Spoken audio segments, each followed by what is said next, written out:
તો વિદ્યાર્થી મિત્રો આજે આપણે જે ઓર્ગેનિક કેમિસ્ટ્રીની અંદર અહીંયા હેલોજનેટેડ કમ્પાઉન્ડ એટલે કે હેલોજન યુક્ત સંયોજનો છે તે આ હેલોજન યુક્ત સંયોજનો છે એમની અહીંયા આપણે ડિસ્કસ કરવા જઈ રહ્યા છીએ।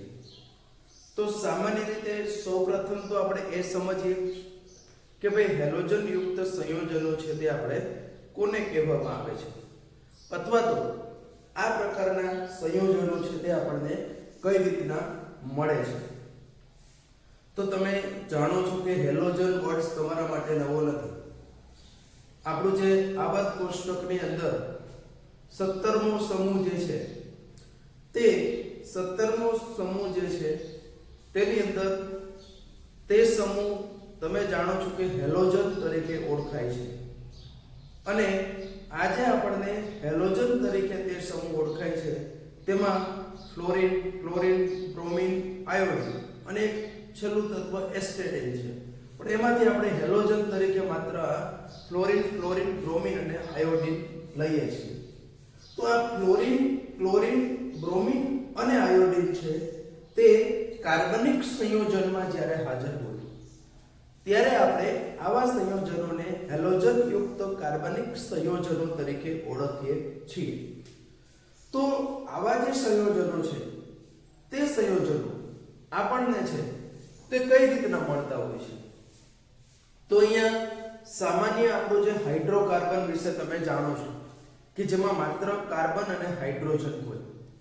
તો આવા હાઇડ્રોકાર્બન બે પ્રકારના હોય છે એ પણ તમે જાણો છો કે હાઇડ્રોકાર્બન છે તે આપણું એલિફેટિક પણ હોય, આલ્કેન, આલ્કીન, આલ્કાઇન એ બધા છે તે એલિફેટિક છે અને બેન્ઝીન યુક્ત સંયોજનો હોય તો તેને આપણે એરોમેટિક સંયોજનો તરીકે ઓળખીએ છીએ। તો આમ આપણા બંને પ્રકારના હોય, એલિફેટિક સંયોજનો પણ છે, એરોમેટિક સંયોજનો પણ છે। તો સામાન્ય રીતે જે આપણા એલિફેટિક સંયોજનો છે હાઇડ્રોકાર્બન એલિફેટિક છે તે હાઇડ્રોકાર્બનના કોઈ એક હાઇડ્રોજનનું વિસ્થાપન આપણે કોઈ પણ હેલોજન વડે કરીએ એટલે કે ફ્લોરિન વડે કરીએ, ક્લોરીન વડે કરીએ, બ્રોમિન વડે કરીએ કે પછી આયોડિન વડે કરીએ, કોઈ પણ હેલોજન વડે આપણે એમનું વિસ્થાપન જો કરીએ તો એમાંથી જે આપણને મળે છે તેને આપણે કહીએ છીએ હેલો આલ્કેન। બહુ સિમ્પલ એક્ઝામ્પલ હું તમને લઉં કે દાખલા તરીકે આપણી પાસે મિથેન છે તો મિથેનમાં કાર્બન સાથે 4 હાઇડ્રોજન જોડાયેલા છે। કોઈ એક જ ધારો કે હું કોઈ એક જ હાઇડ્રોજનનું વિસ્થાપન જે છે તે ક્લોરીન થી કરું છું તો એમાંથી મને ક્લોરોમિથેન મળે। તો આજે આપણને મળ્યું પ્લસ HCl અહીંયા તો મળે છે બાય પ્રોડક્ટ તરીકે, તો આજે મળે તેને આપણે કહીએ છીએ હેલો આલ્કેન, બરાબર છે? અથવા તો આપણે એને કહીએ છીએ આ પ્રકારના સામાન્ય સંયોજનને કહીએ છીએ આલ્કાઇલ હેલાઇડ। IUPAC પ્રમાણે આપણે એને હેલો આલ્કેન કહીએ છીએ અને સામાન્ય નામમાં આપણે એને શું કહીએ તો કે આલ્કાઇલ હેલાઇડ તરીકે છે તે ઓળખીએ છીએ। એવી જ રીતનું ધારો કે બેન્ઝીન રિંગ છે જેને આપણે એલિફેટિક સંયોજન, એરોમેટિક સંયોજનો કહીએ છીએ। એમાં પણ તમે જાણો છો કે અહીંયા હાઇડ્રોજન હશે।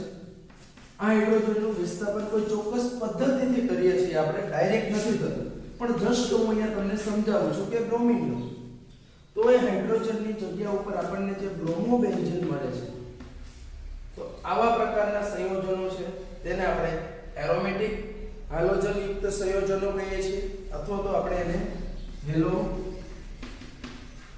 એરિન સંયોજનો પણ કહીએ છીએ અથવા તો આપણે એને એરોમેટિક હાઇડ્રોજન યુક્ત સંયોજનો છે એ એટલે કે એરાઇલ હેલાઇડ પણ આપણે એને કહીએ છીએ।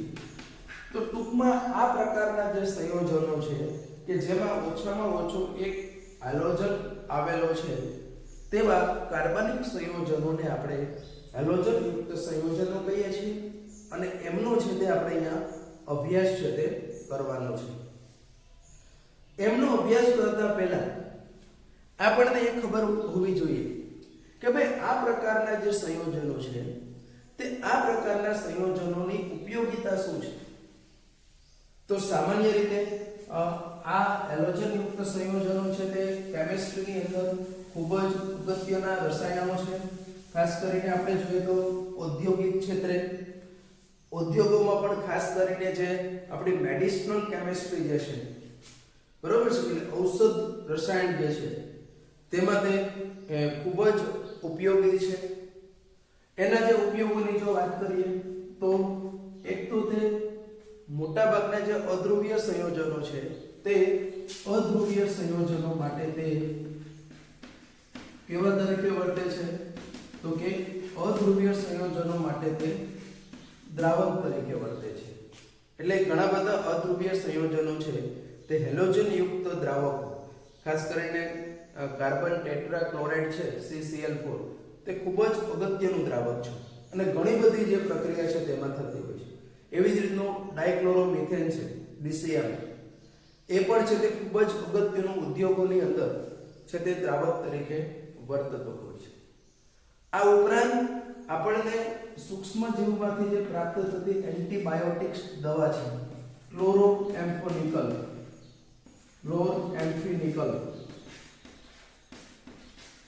આ ક્લોરેમ્ફેનિકલ આમ જોવા જઈએ તો એન્ટીબાયોટિક છે, પણ એ એન્ટીબાયોટિક્સ જે છે કુદરતમાંથી મળે છે.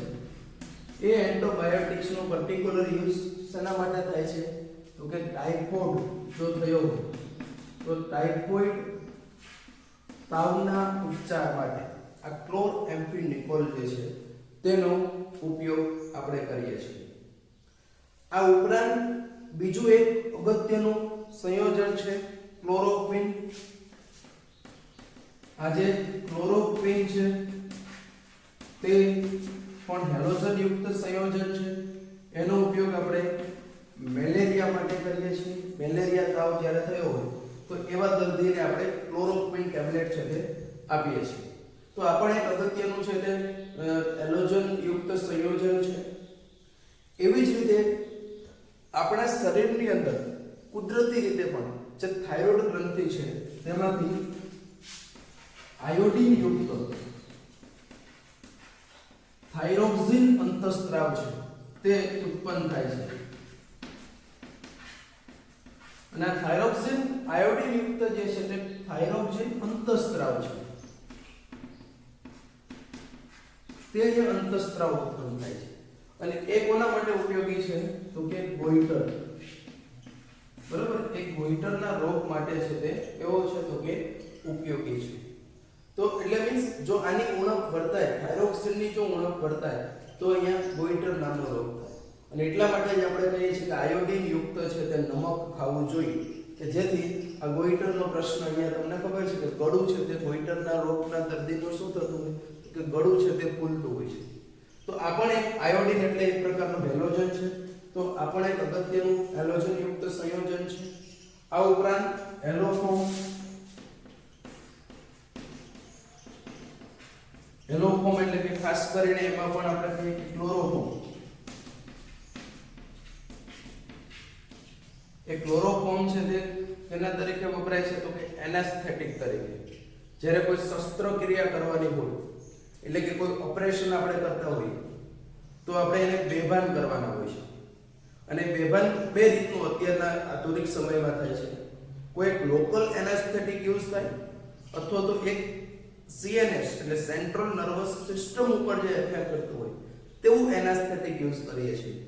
એટલે કે લોકલ એટલે કે જે ભાગમાં તમારે શસ્ત્રક્રિયા કરવાની છે તે ભાગને જ એનેસ્થેટિક લગાડવામાં આવે નિશ્ચેતક. એટલે એ ભાગ છે તે તમારો સેન્સલેસ થઈ જશે, બાકી તમે બધા સભાન હો છો. પણ જો CNS આપણે યુઝ કરીએ, આ ક્લોરોફોર્મ છે તે આપણે કહીએ ને, જેને આપણે દેશી ભાષામાં કહીએ ટોપી સૂંઘાડવાની છે, તો આ જે CNS છે એટલે કે ક્લોરોફોર્મ છે તે આખી આપણને સેન્ટ્રલ નર્વસ સિસ્ટમ છે એટલે તમને આખા જ બેભાન કરી દે છે અને ત્યારબાદ શસ્ત્રક્રિયા કરવામાં આવે છે.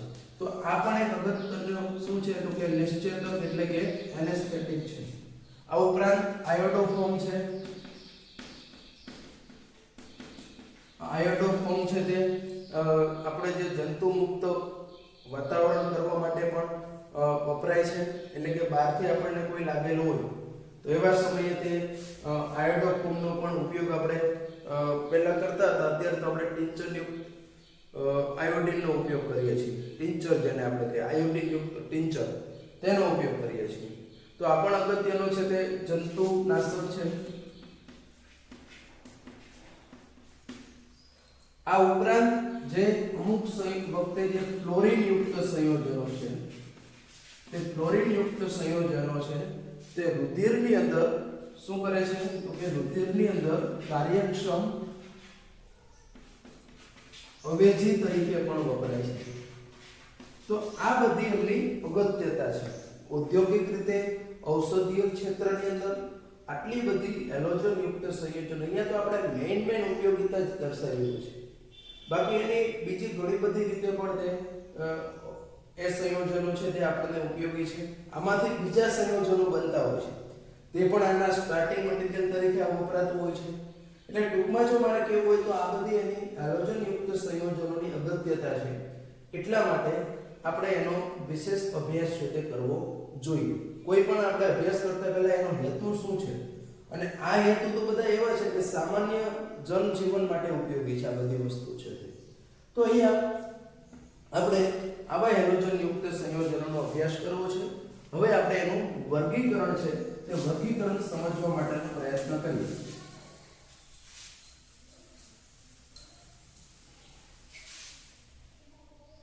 તો હવે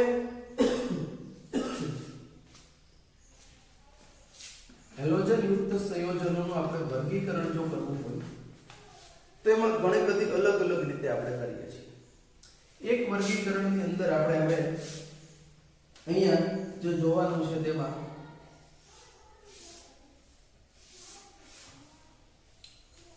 એક તો આપણે પહેલું કરશું હેલોજનની સંખ્યાને આધારે.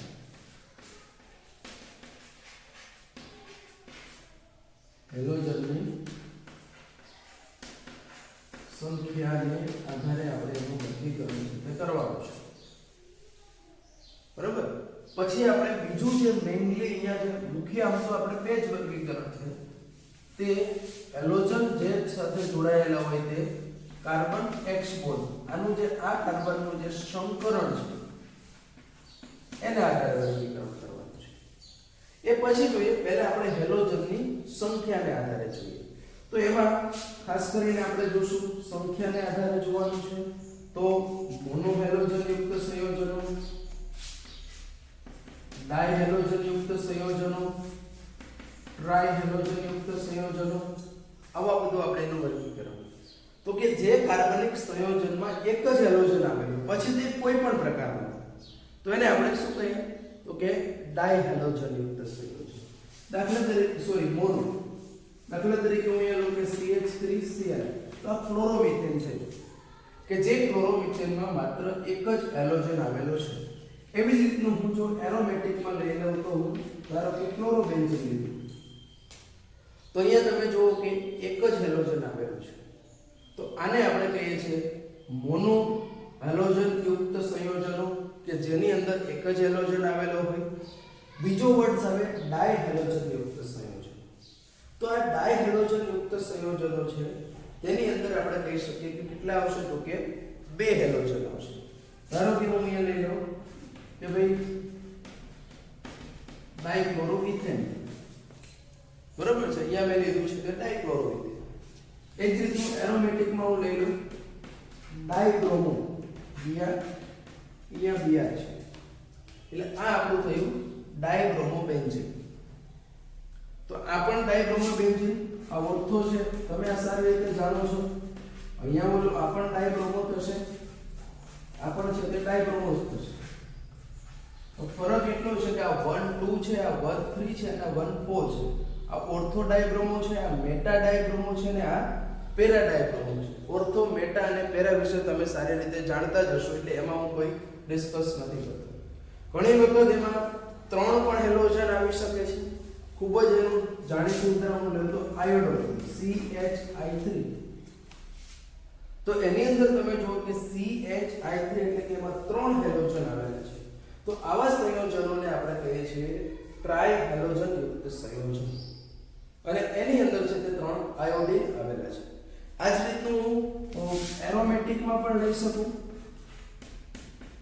અહીંયા Br, અહીંયા Br એટલે આ જો 1 3 5 ટ્રાઇબ્રોમોબેન્ઝીન આ શું થયું આપણું કે 1 3 5 ટ્રાઇબ્રોમોબેન્ઝીન થયું આપણું છે બરાબર છે આ આપણું થશે 1 3 5 ટ્રાઇબ્રોમોબેન્ઝીન બનશે તો આ રીતનું આપણે એવું નથી કે 3 જ હોય 3 કરતા વધારે પણ હોય તો તેને આપણે પોલીહેલોજિનેટેડ કમ્પાઉન્ડ કહીએ છીએ બહુ હેલોજન યુક્ત સંયોજનો એનું ઉદાહરણ છે કે CCl4 કાર્બન ટેટ્રાક્લોરાઇડ તો આ રીતનું આપણે હેલોજનની સંખ્યાને આધારે ખૂબ જ સિમ્પલી જે છે તે આપણે વર્ગીકરણ છે તે કરી શકીએ તે એલિફેટિકમાં પણ કરી શકીએ અને એરોમેટિકમાં પણ કરી શકીએ ત્યાર પછી હવે આપણે જે જોવાનું છે તે કાર્બન હેલોજન સાથે જે કાર્બન જોડાયેલો છે તે હેલોજન સાથે જોડાયેલા કાર્બન છે તે કાર્બનનું સંકરણ કયું છે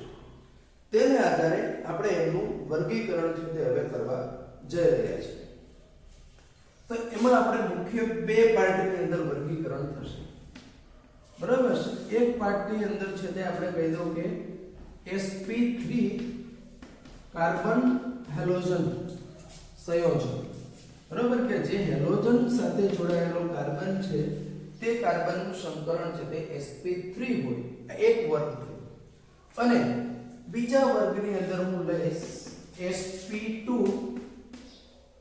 કાર્બન હેલોજન યુક્ત સંયોજનો બરાબર છે કે sp3 અને sp2 હેલોજન કાર્બન હેલોજન યુક્ત સંયોજનો તો હવે જે આનો અર્થ શું થાય પાછું હું કહી દઉં કે જે કાર્બન સાથે આપણો આ હેલોજન જોડાયેલો છે તે કાર્બનનું સંકરણ sp3 હોય તેવા સંયોજનો તો એમાં પાછા આપણા 3 વર્ગ છે બરાબર એની અંદર પાછા કેટલા છે તો કે 3 વર્ગ છે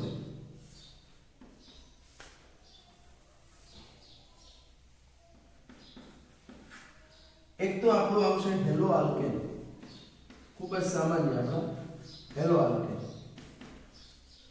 બીજો જે વર્ગ છે તેને હું કહીશ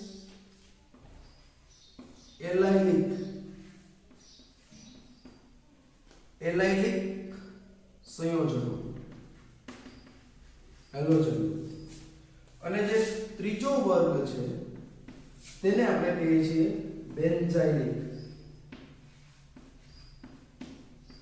બેન્ઝાઇલિક સંયોજનો હવે આ શું છે તે સમજીએ તો તમે હેલો આલ્કેન તો ખૂબ સામાન્ય છે તેને તમે સમજી શકો પણ આ દરેકની અંદર પાછા 3 પ્રકાર છે એ હું અહીંયા તમને પ્રાથમિક દ્વિતીયક અને તૃતીયક એવા 3 પ્રકારના આ દરેક છે તે આપણને જોવા મળે છે એ અહીંયા હું તમને સાથે સાથે છે તે દર્શાવીશ હેલો આલ્કેનમાં ધારો કે હું અહીંયા કહી દઉં સિમ્પલ આપણું ખૂબ જ છે તે CH3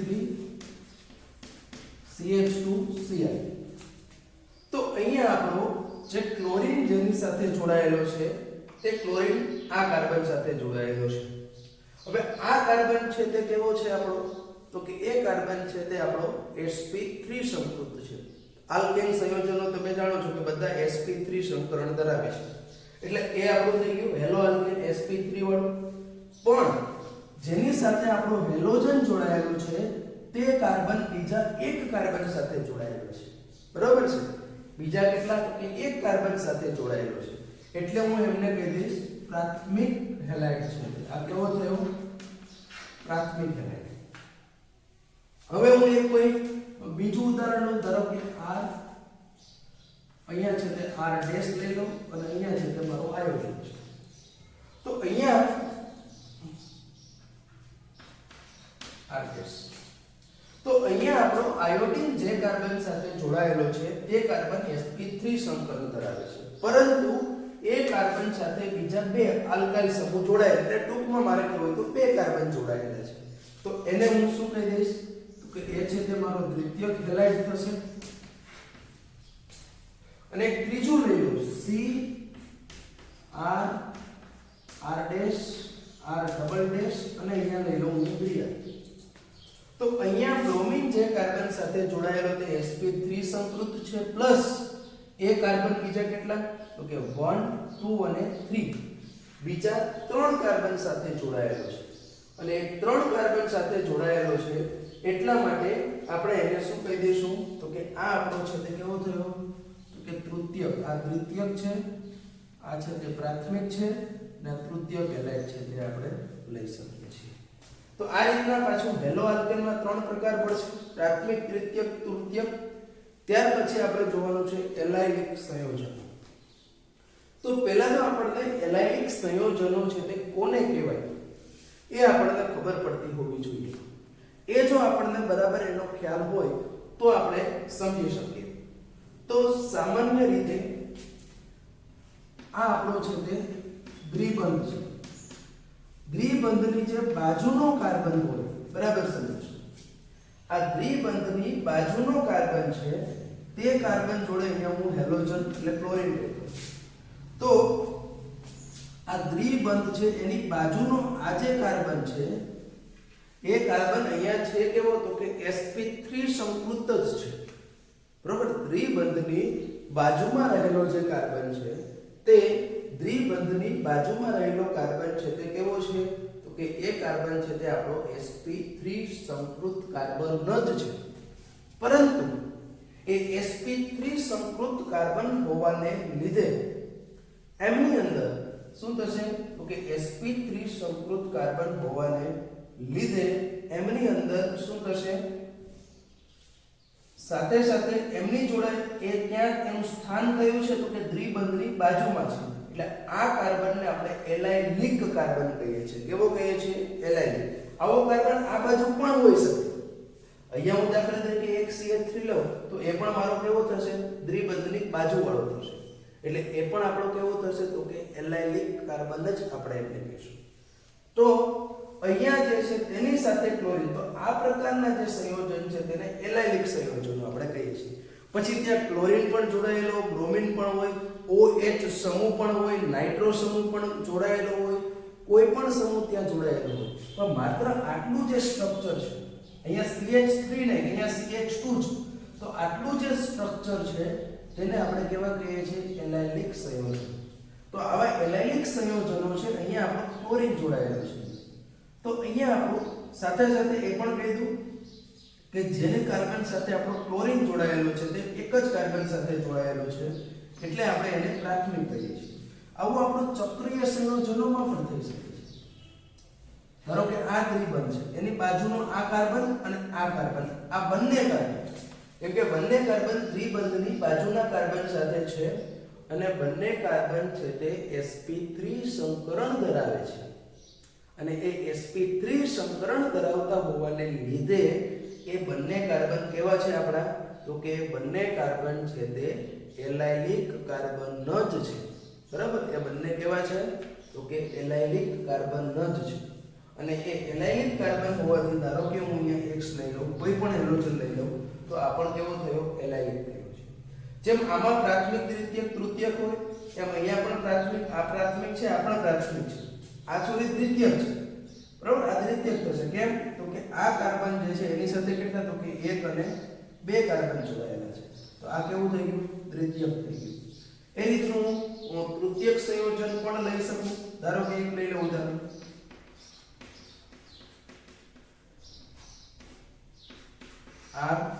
R ડબલ ડેશ અને અહીંયા X. તો આ કેવું થઈ જશે કે તૃતીયક થશે. કેમ કે આ કાર્બન છે તે બીજા કેટલા 1, 2 અને 3 કાર્બન સાથે જોડાયેલું છે. બરાબર, આ છે તે બીજા 1, 2 અને 3 કાર્બન સાથે જોડાયેલું છે. અને 3 કાર્બન સાથે જોડાયેલું છે એટલા માટે તે કેવું થશે તો કે તે છે તે આપણું તૃતીયક હેલાઇડ છે તે જોવા મળશે. તો આ રીતનું એલાઇલિક સંયોજનો કોને કહેવાય તે બરાબર આ વસ્તુ ફિનોલમાં પણ આવશે, આલ્કોહોલમાં પણ આવશે. એટલા માટે આપણે યાદ રાખીશું. દ્વિબંધની બાજુમાં રહેલો કાર્બન કે જે sp3 સંકૃત અને એની એક સંયોજકતા બાકી હોય તો આવા સંયોજનોને આપણે એલાઇલિક સંયોજનો કહીએ છીએ. ત્યાર પછી આપણે ત્રીજો પ્રકાર એમાં જોઈએ તો બેન્ઝાઇલિક સંયોજન. તો બેન્ઝીન રિંગ પછીનો જે નેક્સ્ટ કાર્બન હોય, આ કાર્બન જે આ પ્રકારની રચના છે, જે બેન્ઝીન રિંગ સાથે જોડાયેલો sp3 સંકૃત કાર્બન છે, બેન્ઝીન રિંગ સાથે જોડાયેલો આપણો જે sp3 સંકૃત કાર્બન છે તે કાર્બનને આપણે કહીએ છીએ બેન્ઝાઇલ સંયોજન. બેન્ઝાઇલ, બેન્ઝાલ, બેન્ઝો. CH2 હોય તો આપણે એને બેન્ઝાઇલ કહીએ છીએ. CH હોય તો આપણે એને બેન્ઝાલ કહીએ છીએ. અને માત્ર કાર્બન હોય તો આપણે એને કહીએ છીએ બેન્ઝો. દાખલા તરીકે બેન્ઝોફિનોન, CH એટલે બેન્ઝાલ્ડીહાઇડ.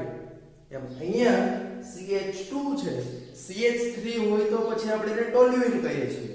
પણ અહીંયા છે તે આપણું CH2 છે અને CH2 છે એટલે આપણે એને શું કહીએ છીએ તો કે બેન્ઝાઇલ.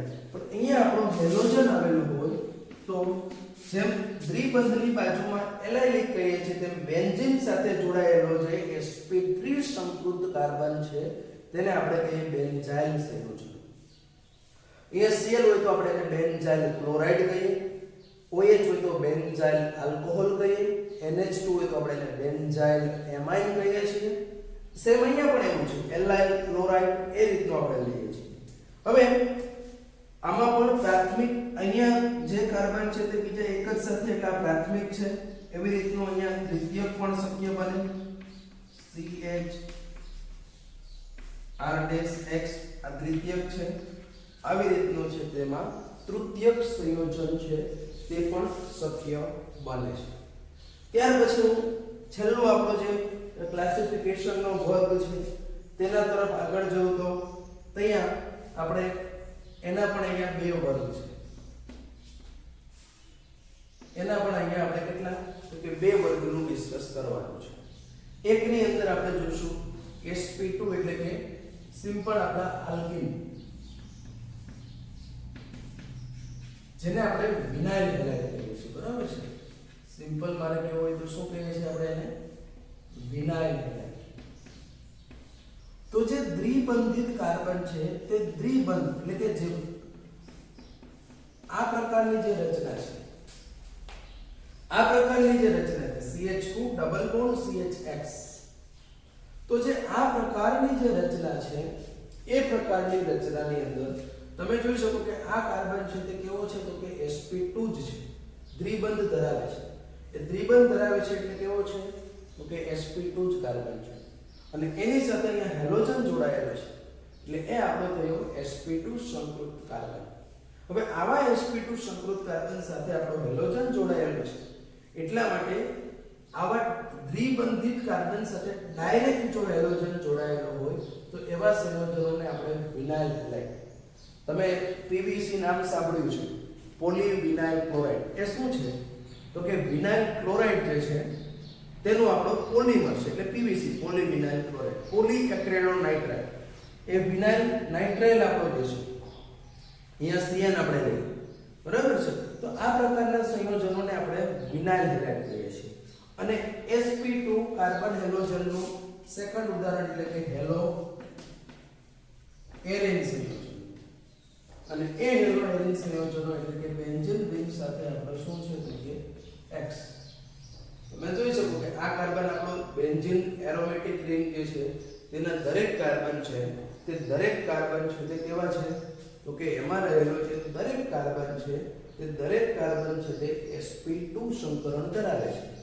અને તે sp2 સંકરણ ધરાવે છે એટલા માટે આપણે અહીંયા એને આપણે sp2 કાર્બન હેલોજન સંયોજનો છે તેની તરીકે આપણે લઈ શકીએ છીએ.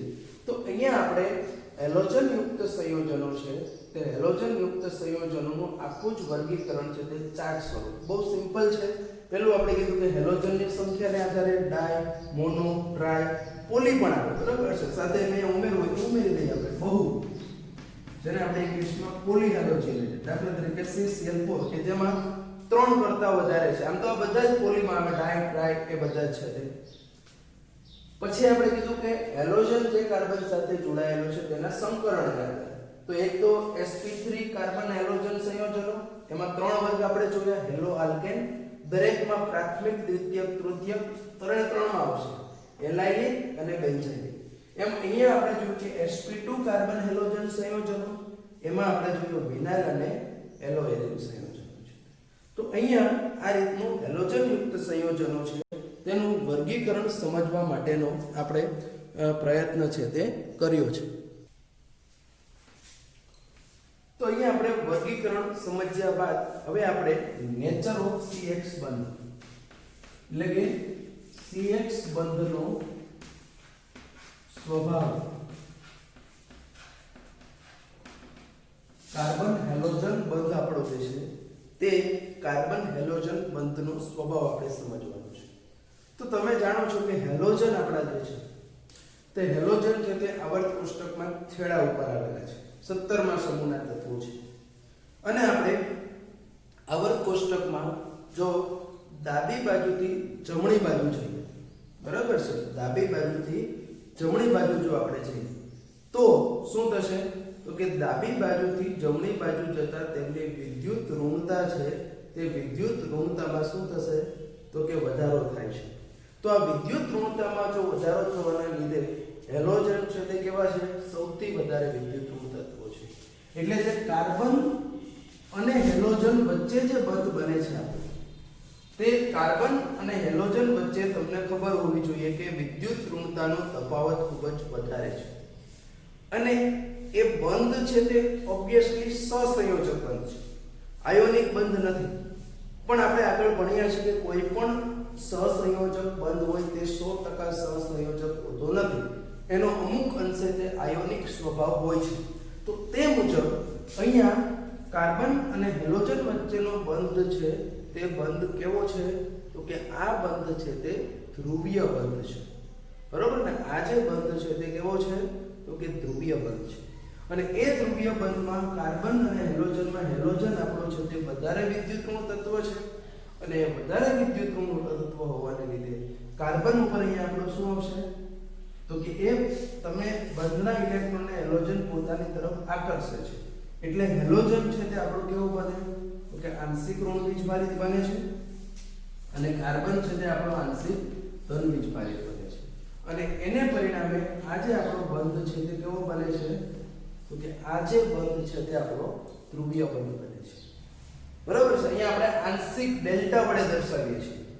આ એક્ચ્યુઅલી આનું કારણ છે તે પ્રેરક અસર, ઋણ પ્રેરક અસર અહીંયા જોવા મળે છે અને આપણે એને આંશિક વડે એટલા માટે દર્શાવીએ છીએ કે આનો જે વીજભાર હશે તે એકમ વીજભાર કરતા એનું મૂલ્ય કેવું હશે? તો કે એકમ વીજભાર છે એમના કરતા આનું મૂલ્ય છે તે ઓછું હશે અને એ મૂલ્ય ઓછું હોવાને લીધે આંશિક વડે દર્શાવીએ છીએ, બરાબર છે? અને પરિણામે છે કે આ બંધ છે તે કેવો બનશે? તો કે ધ્રુવીય બને છે. હું તમને ઘણી વખત એક સરળ એવી રીતનું બતાવું કે ભાઈ જો સિમેટ્રિકલ બંધ હોય તો બંને બાજુ ઇલેક્ટ્રોનની ઘનતા સરખી હોય, પણ આ બંધની અંદર કાર્બન બાજુ ઇલેક્ટ્રોનની ઘનતા ખૂબ ઓછી છે જ્યારે ક્લોરીન બાજુ ઇલેક્ટ્રોનની ઘનતા વધારે છે. એટલે આપણે કહીએ કે આ બાજુ છે તે પોલિયો થઈ ગયો છે, આ બાજુ છે તે હાથી પગો થઈ ગયો છે, બરાબર? આપણે ફની વ્યક્તિ આ વસ્તુ ઇન્ડિકેટ કરીએ છીએ ઘણી વખત છે અહીંયા પોલિયો થઈ ગયો, અહીંયા છે તે હાથી પગો થઈ ગયો છે.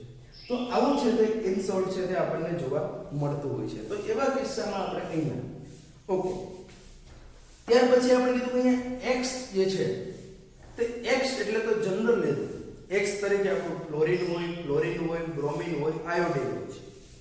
અને તમે જાણો છો કે તમે આવર્ત કોષ્ટકમાં ઉપરથી નીચે જાઓ છો એટલે કે ફ્લોરિન 2, ક્લોરીન 2, બ્રોમિન 2, આયોડિન, આ સિક્વન્સમાં તમે જ્યારે ઉપરથી નીચે તરફ જાઓ છો ત્યારે શું થશે? તો કે આ સિક્વન્સમાં તમે ઉપરથી નીચે તરફ જશો, ફ્લોરિન 2, ક્લોરીન 2, બ્રોમિન 2, આયોડિન, તો તે સિક્વન્સની અંદર શું થશે? તો કે એનું જે કદ છે તે શું થતું જાય છે? વધતું જાય છે. કદ વધે એટલે ઓબ્વિયસલી બંધ લંબાઈ છે તે શું થાય? તો કે વધારે થાય છે. આપણે અહીંયા બંધ લંબાઈનું મૂલ્ય યાદ રાખવાની જરૂર નથી પણ એનો ક્રમ આપણને ખબર હોવી જોઈએ. તો અહીંયા 3 ક્રમ મારે લખવા છે. તો બંધ લંબાઈની જો વાત કરું તો શું થશે? તો કે ક્લોરીન ફ્લોરીન બાકીની અહીંયા 3 વેલેન્સી બાકી છે કાર્બન, ત્યાં ગમે તેવું છે. પછી ક્લોરીન, પછી છે તે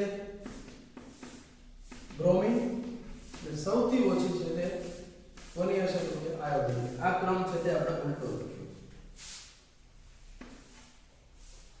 સૌથી વધારે છે તે આયોડિન છે, તેનું કદ છે તે અહીંયા સૌથી વધુ હોય છે અને આયોડિનનું કદ સૌથી વધુ હોવાને લીધે એમની જે બંધ લંબાઈ છે તે કેવી હશે? તો કે એમની બંધ લંબાઈ છે તે સૌથી વધારે હશે. પછી એના કરતાં ઓછી બ્રોમિનની, એના કરતાં ઓછી ક્લોરીનની, પછી સૌથી ઓછી ક્લોરીનની. અને બંધ લંબાઈ અને બંધ એન્થાલ્પી સાથેનો સંબંધ તમને ખબર હશે, રિવર્સ. આપણે આગળ જોયું કે જેમ બંધ ક્રમાંક વધે તેમ બંધ લંબાઈ ઘટે, પણ બંધ શક્તિ વધે એટલે બંધ એન્થાલ્પીનું મૂલ્ય પણ શું થાય તો કે વધે છે. પણ અહીંયા બંધ લંબાઈ વધે છે તેમ બંધ એન્થાલ્પી શું થાય ઘટે, કેમ કે જેટલી બંધ લંબાઈ વધારે હોય એટલી આપણે એને સરળતાથી બ્રેક કરી શકીએ છીએ, એટલે ઓછી શક્તિની જરૂર પડે. તો એ ક્રમ પાછો આના કરતા રિવર્સ થશે, એટલે કે CF ઇઝ ગ્રેટર ધેન, આનું મૂલ્ય છે તે સૌથી વધારે હશે. CL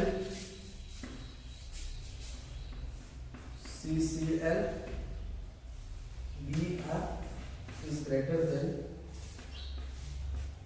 Ci. બરાબર છે, એટલે કે બંધ એન્થાલ્પી સૌથી વધારે CF ની હશે, સૌથી ઓછી છે તે કોની હશે Ci છે. ત્રીજું એક ફેક્ટર છે તે દ્વિધ્રુવ ચાપ માત્રા.